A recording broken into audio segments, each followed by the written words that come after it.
Now, there is a nuance when it comes to Jesus, because on one hand, some will say, well, Jesus came to save us from our sin, and he often references the Father as a divine archetype, and that this is a benevolent being.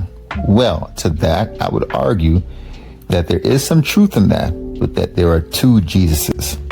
One is Jesus the Christ, that was created by Roman 325 AD to be an avatar of the Demiurge, to justify war and conquest, to siphon off blind worship, to get you into the blood sacrifice theology, to get you into thinking that you need to eat his flesh and drink his blood, and to get you into being anti-human yourself, to get you into thinking humans are not good enough.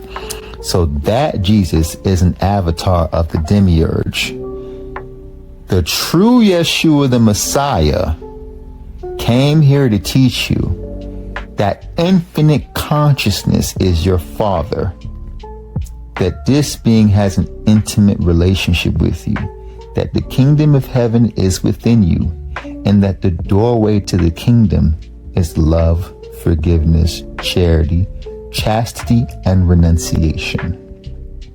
To that, I would argue that the true doctrines of Yeshua the Messiah are actually antithetical to the faith doctrine being spread by the church till this very day. Now, it's very easy to see that one form of Yeshua promotes self-improvement and enlightenment, and Jesus the Christ actually promotes demonology and is clearly a signature and a fingerprint of the Demiurge. So the list is as follows, as far as the avatars of the Demiurge is concerned: Enlil, Marduk, Zeus, Jupiter, Jesus, Allah. Remember, you don't have to believe me. Just look at the fingerprint. You're going to look for something that is anti-human, that gets into the theology that thinks that humans are not good enough. This being also demands blind worship, requires blood sacrifice, whether human or animal, and pushes for murder or violence. Now, here's an interesting fact to consider. The Mesopotamian word for God is Elu. The Hebrew word for God is El, or Elo. And the Muslim word for God is Ilah, or Allah. Arabs were actually using the word Allah before Islam, and Ilah represented a god and Allah just meant my God. So here are my closing points for you to consider. Judge the tree by the fruit. Are the people who call themselves Muslims, Christians, and Jews the highest examples of spirituality? Now, don't tell me about the few good people you know who are Christian or Muslim. No. Look at are the majority prime examples of the peak of spirituality? No, they're not. Now, let's compare the big three to Buddhist monks and yogis. Buddhist monks honor life so much that they don't even kill an insect. Okay? That's how peaceful and nonviolent they are.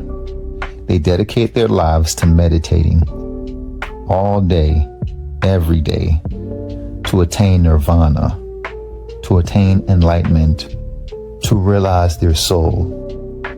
Okay? Yogis meditate all day. They renounce the world. They dedicate their whole life to spiritual practices. You have never seen genocides carried out by a group of yogis or Buddhist monks. Now, I challenge you to study different spiritual systems and religious traditions.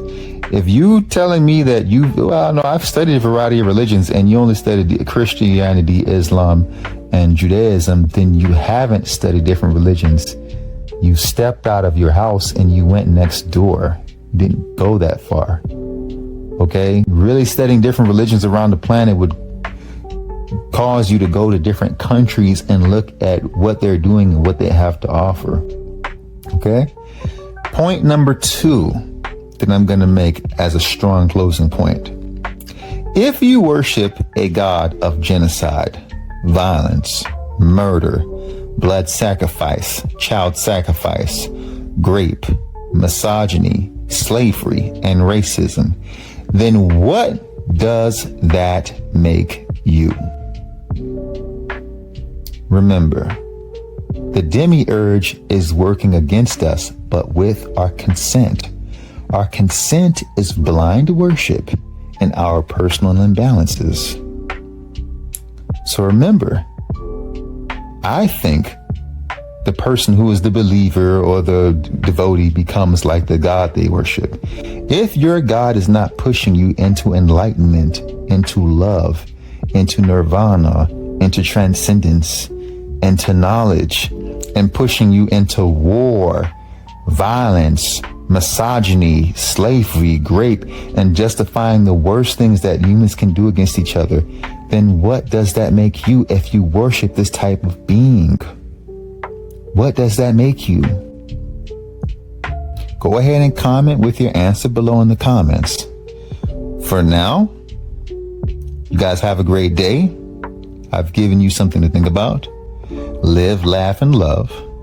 Read, study, listen. Practice semen retention. Love your neighbor. Forgive. Peace.